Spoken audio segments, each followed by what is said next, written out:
In this exercise, you will learn the basics of how to make high-quality scientific graphics in different formats. I've split the task across multiple videos, of which this is just the first one. We're going to have to use 3 different pieces of software for this task. We will use SciDavis to import the spectrum data from a CSV file, plot that data in graphs, and then export the resulting basic figure as a vector format SVG file. Next, we'll use Inkscape to import that SVG format file we just created in SciDavis, to edit it and add and position the required annotations.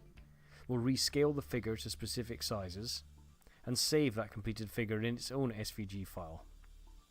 Then we go on to export that figure in different vector file formats, for example encapsulated PostScript or EPS format to send to journals, and also export it as enhanced metafile EMF and PDF formats for inclusion in other types of documents, for example presentations.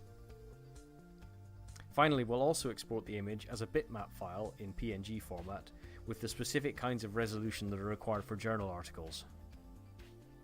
Finally, we'll use GIMP to convert that PNG file saved from Inkscape into the JPEG and TIFF formats that are needed for journals.